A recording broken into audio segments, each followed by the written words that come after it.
Headlines प्रायोजक राम बंधू लोणचे. आता प्रत्येक जण जिंकेल.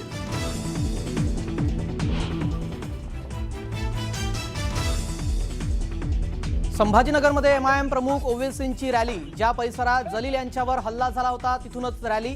पोलिसांचा मोठा बंदोबस्त तैनात.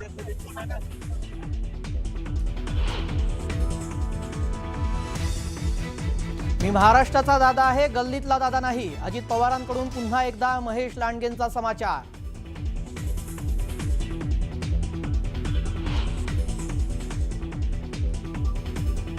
महेश लांडगेंचा पुन्हा एकदा अजितदादांवर निशाणा. पिंपरी चिंचवडकरांना फसवत तुम्ही त्यांचा भ्रमनिरास केला म्हणत अजितदादांना टोला.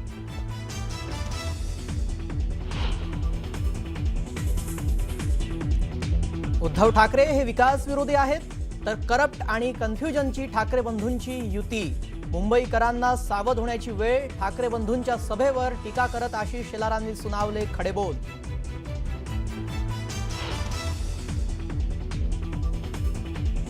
पुण्यात राष्ट्रवादी काँग्रेसचं शक्ती प्रदर्शन. उपमुख्यमंत्री अजित पवारांचा रोड शो.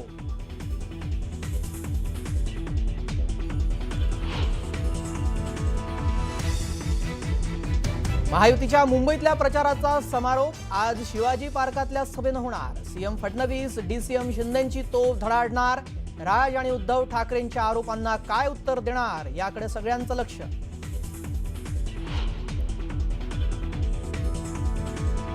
ठाण्यात एकनाथ शिंदेंच्या बालेकिल्ल्यात आज ठाकरे बंधूंची तोफ धडाडणार. सभेतून ठाकरे बंधू एकनाथ शिंदेंवर काय बोलणार याकडे सर्वांचं लक्ष.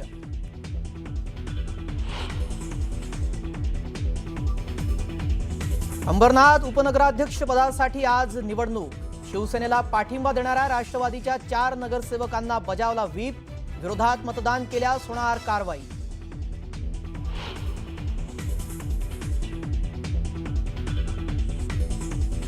संभाजीनगरमध्ये एमआयएम प्रमुख ओवैसींची रॅली. ज्या परिसरात जलील यांच्यावर हल्ला झाला होता तिथूनच रॅली. पोलिसांचा मोठा बंदोबस्त तैनात.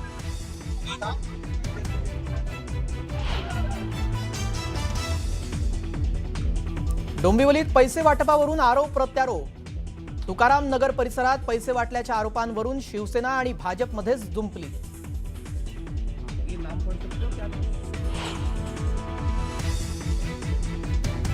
सोलापूरचे ग्रामदैवत सिद्धरामेश्वर यात्रेच्या पहिल्या विधीला सुरुवात. हिरेहब्बू वाड्यातून मानाच्या 7 नंदी ध्वजांची मिरवणूक निघणार.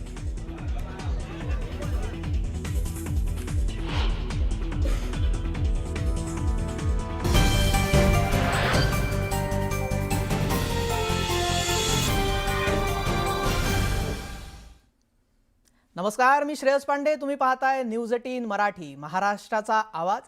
बातमीपत्राला सुरुवात करूया. बातम्या सविस्तररित्या पाहूयात. बातमीपत्रातली पहिलीच बातमी अजित पवार यांच्या संदर्भातली. महाराष्ट्राचा दादा आपण असल्याचं अजित पवार यांनी म्हटलंय. मी महाराष्ट्राचा दादा आहे, गल्लीतला दादा नाही असं म्हणत उपमुख्यमंत्री अजित पवार यांनी पुन्हा एकदा भाजपचे आमदार महेश लांडगे यांना डिवचलंय. विशेष म्हणजे यावेळी अजित पवार यांनी लांडगेंच्या दाढीची नक्कलही केली. यावेळी अजित पवार यांनी एक शेर बोलून लांडगेंना टोला लगावला.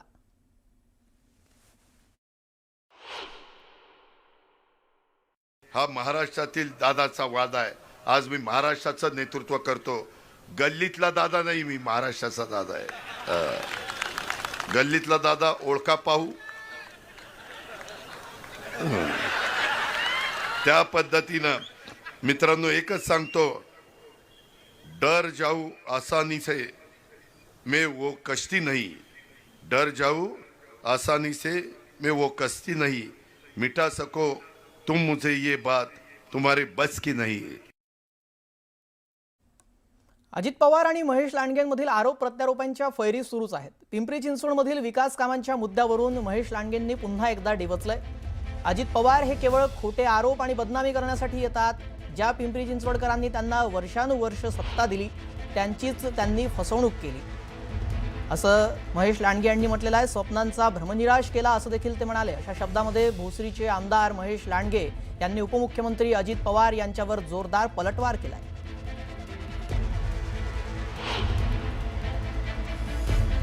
अहो तुम्ही सन्मान्य आहात, आमच्यासाठी आदरणीय आहात, पण कमीत कमी ज्या लोकांनी पिंपरी चिंचवडकरांनी आपल्याला एवढं वर्ष सत्ता दिली, त्या पिंपरी चिंचवडकरांना तुम्ही फसवलं, त्याचा भ्रमनिरास केला, त्यांना दाखवलेलं स्वप्न तुम्ही भंग केलं. अशा प्रकारचं काम तुम्ही सातत्यानं 30 वर्ष करताय या शहरामध्ये, सातत्यानं 30 वर्ष करताय. तरी सुद्धा आपली अपेक्षा आहे की पिंपरी चिंचवडकरांनी त्यांना जवळ घ्यावं. कसं जवळ करतील? जसं काय पिंपरी चिंचवड शहर म्हणजे आपली घरची प्रॉपर्टीच. आबा, त्यांना वाटलं पिंपरी चिंचवड शहर म्हणजे मी सांगल तेच करणार. पिंपरी चिंचवडकरांचा स्वाभिमान माझ्या पायावर आहे. पिंपरी चिंचवडकर रोज माझ्या पाया येऊन पडतात. असा ज्या आविर्भावात होते, तर त्या 2019च्या लोकसभेच्या निवडणुकीला 2.5 लाखांनी पाडलं आपल्या त्यांच्या पुत्राला. पुढची बातमी पाहूया. अभिनेत्री गिरिजा ओक यांनी पुण्यामध्ये मुख्यमंत्री देवेंद्र फडणवीस यांची मुलाखत घेतली. यावेळी मुख्यमंत्र्यांनी पुण्यातील विविध विकास कामांच्या मुद्द्यांवर भाष्य केलं. मुलाखतीच्या सुरुवातीलाच त्यांनी उपमुख्यमंत्री अजित पवारांना टोला लगावला. मुख्यमंत्री फडणवीसांनी केलेल्या या टीकेला राष्ट्रवादी शरद पवारांच्या खासदार सुप्रिया सुळेंनी प्रत्युत्तर दिलंय.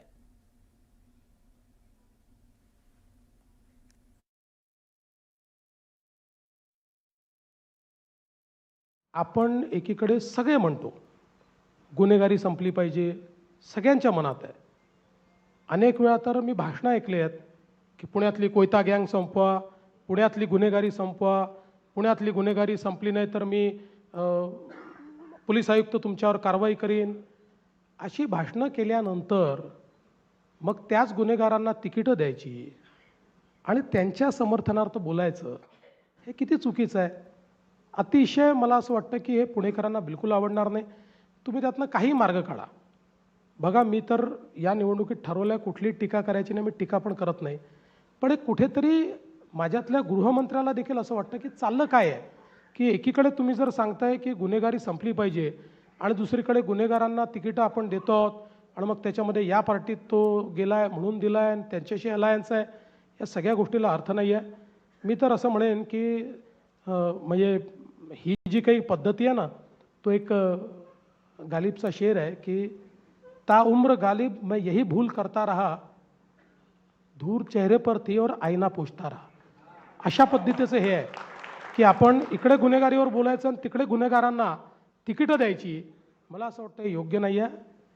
गुन्हेगार निवडून आले तरीही जर ते गुन्हेगार असतील तर त्यांची जागा महानगरपालिका नसेल, ती जेलच असेल.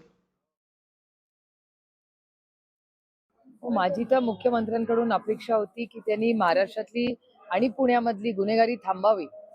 मग का ती गुन्हेगारी थांबत नाहीये पुण्यात? कोयता गँग का शांत बसत नाही? आणि पुण्यातला क्राईम हा काय आजचा नाहीये. पुण्यातला क्राईम गेले यांचं सरकार आल्यापासून वाढलाय. आणि हा डेटा माझा नाहीये, हा भारत सरकारचा डेटा आहे. आणि डबल इंजिनचं सरकार आहे ना, केंद्रातही त्यांचंच सरकार आहे, इथेही त्यांचंच सरकार आहे. त्यांचंच सरकारचाच डेटा सांगतो की पुण्यात क्राईम वाढलेला आहे. त्याच्यामुळे खरं आत्मचिंतन हे महाराष्ट्र सरकार आणि गृह मंत्रालयाने करायला पाहिजे. दरम्यान माझं काम बोलतं आणि ते जनतेला माहीत आहे, असा टोला सीएम फडणवीस यांनी अजित पवारांना लगावला होता. तर आमचीही बोलण्याची आणि ऐकण्याची ताकद आहे, असं प्रत्युत्तर सुप्रिया सुळेंनी दिलंय. पाहूया. काय म्हणताय देवाभाऊ? देवाभाऊ काही म्हणत नाही, देवाभाऊचं काम बोलतं. वा,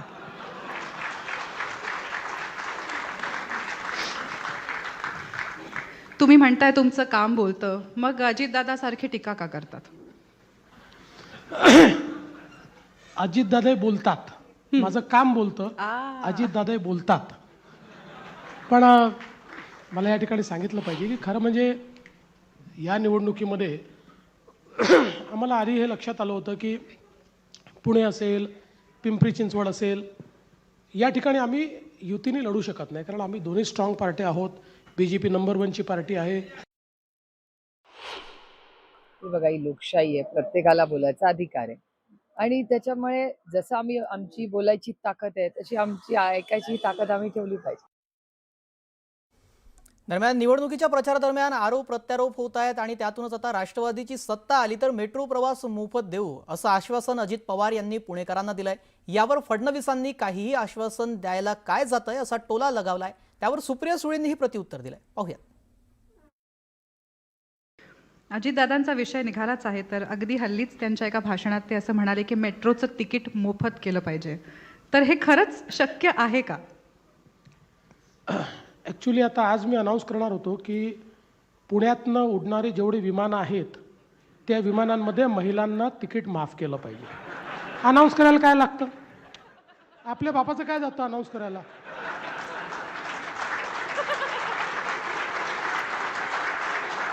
असं आहे. अनेक वेळा बघा, आम्ही राजकीय क्षेत्रातले लोक आहोत.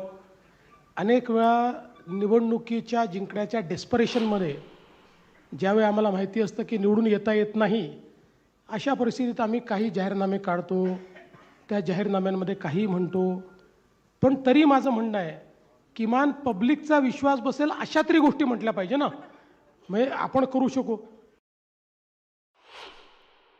ते असं म्हणाले, हो कदाचित त्यांचाही अनुभव असेल ना. 15 लाख रुपये प्रत्येकाच्या अकाउंटमध्ये ते घालणारच होते, त्याच्यामुळे त्यांचा अनुभव असेल, काही कदाचित असूही शकतो. आमचा अनुभव आणि आमचं काम हे अर्थातच वेगळं आहे. आम्ही जे जे शब्द दिलेत ते नेहमीच पाळलेले आहेत. सरसकट कर्जमाफी ही 70,000 कोटी रुपयाची आम्ही केलीच ना. त्यांनी शब्द दिला पण दिलेली नाही.